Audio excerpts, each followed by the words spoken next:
of this high evil. Incredibly, it is the mentality of Nazism. So who and what are the neocons really?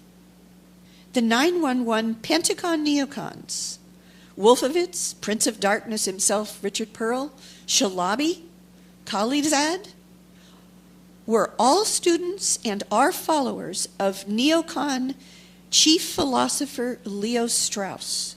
They all studied under Professor Strauss at the University of Chicago, and Professor Strauss' ideology is even more extremist than his personal mentor and sponsor in Germany, Hitler's own legal theorist Carl Schmitt. The Schmitt-Strauss doctrine is that the state needs enemies and must create them if necessary, and must fabricate lies for the many, for the people, while its leaders, quote, embrace the darkness, unquote. We also have to work, though, sort of the dark side, if you will. We've got to spend time in the shadows. Leo Strauss taught that, quote, those who are fit to rule are those who realize there is no morality and that there is only one so-called natural right, the right of the superior man to rule over the inferior.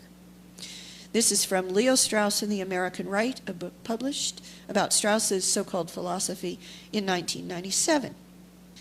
Leo Strauss's neocons literally brainstormed the attacks of 9/11 decades before those attacks. Attorney Stanley Hilton studied under Leo Strauss with Paul Wolfowitz and Richard Pearl at the University of Chicago. Hilton's senior thesis under Strauss detailed a plan to establish a presidential dictatorship in the United States using a fabricated Pearl Harbor-like incident as its justification. Stanley Hilton, Richard Pearl, Paul Wolfowitz, Leo Strauss, and others discussed an array of different plots and incidents like September 11th and flying airplanes into buildings way back in the 1960s. And note that the book that Donald Rumsfeld, Secretary of Defense, passed out hundreds of copies of shortly before the 9/11 attacks was the 1962 book by top neocon Roberto Wolfstetter. The 9/11 neocons' mentor's mentor, therefore, was Hitler's own justifier of evil, Nazi Carl Schmitt. This is a quote from Professor Francis Boyle, an internationally renowned professor of international law at the University of Illinois. Quote, Schmitt was the most notorious Nazi law professor of his day, justifying every atrocity the Nazis inflicted on everyone. We're talking about the Holocaust. We must understand that these so-called neoconservatives are, in fact, neo-Nazis. They espouse the Nazi doctrine of Schmitt and Strauss and Machiavelli and Nietzsche, the doctrine of the Superman, unquote. This is what internationally acclaimed journalist Seymour Hersh had to say. Quote, we, that is the United States, has been taken over basically by a cult. 8 or 9 neoconservatives, we've seen they're really neo-Nazis in their mentality, have somehow grabbed the U.S. government. Just how and why they did it so efficiently, we'll have to wait for much later historians and for better documentation than we have now. But they managed to overcome the federal bureaucracy and the Congress and the press with the greatest of ease. This does say something about how fragile our democracy is, unquote.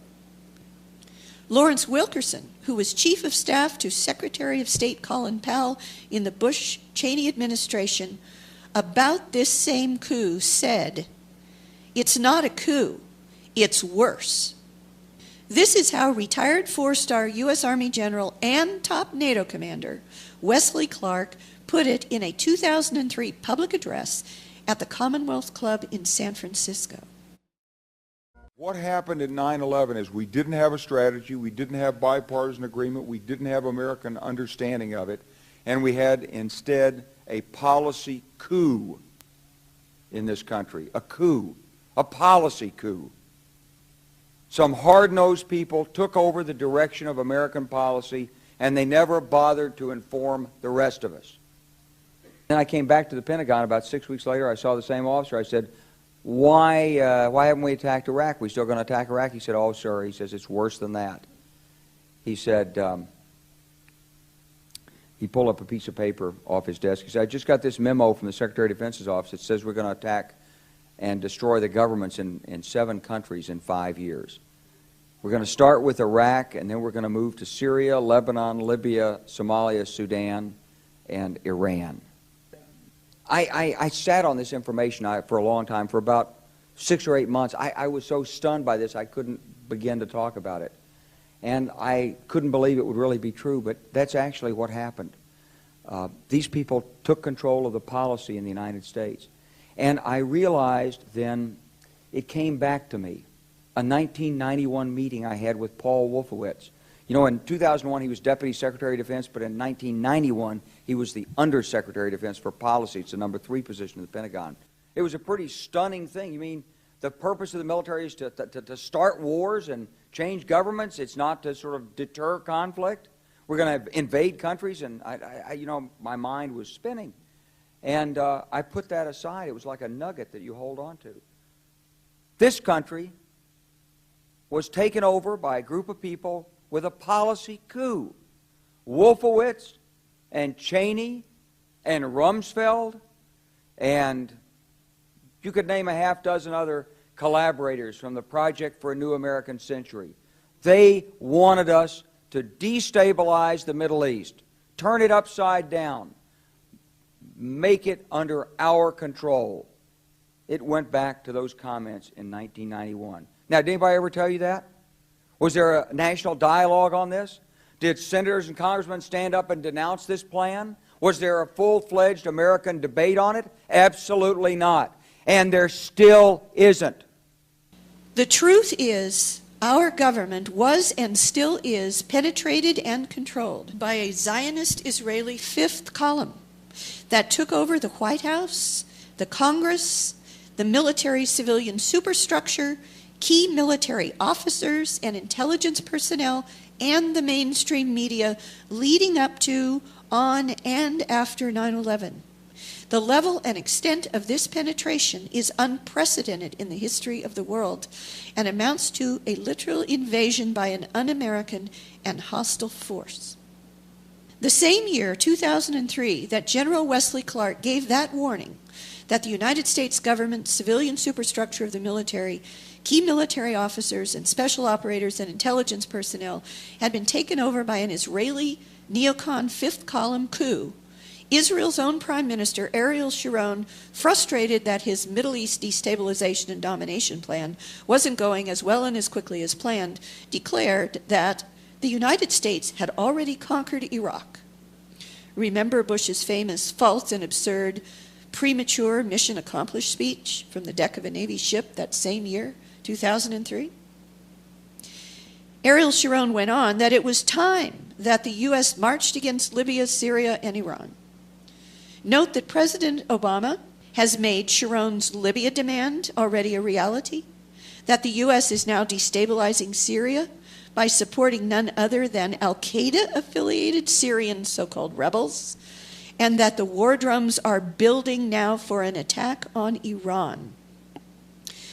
I do not believe it is a coincidence that the same lead actor who played in the movie Pearl Harbor, Ben Affleck, that prepared the ground for the American public to accept the, quote, new Pearl Harbor, unquote, meme for the inside job 9/11 attacks, just happens to be the producer, director, and leading actor of the new movie Argo, a transparent piece of Hollywood CIA propaganda which is intended to demonize Iran and prepare the American public to now accept a war against that final nation in the neocons' quickly falling row of Middle East dominoes.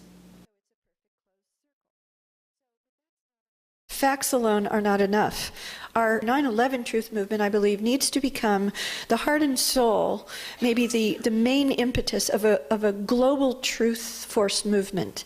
And Mahatma Gandhi actually initiated precisely such a movement in India, which he called Truth Force, or Satyagraha, on, coincidentally, September 11th.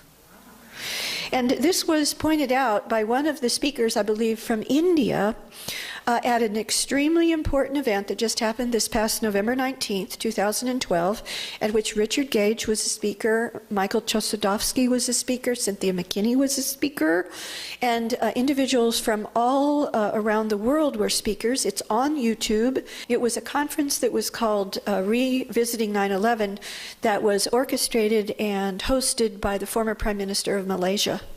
And in the audience were, they said, 30 ambassadors from 30 different countries around the world.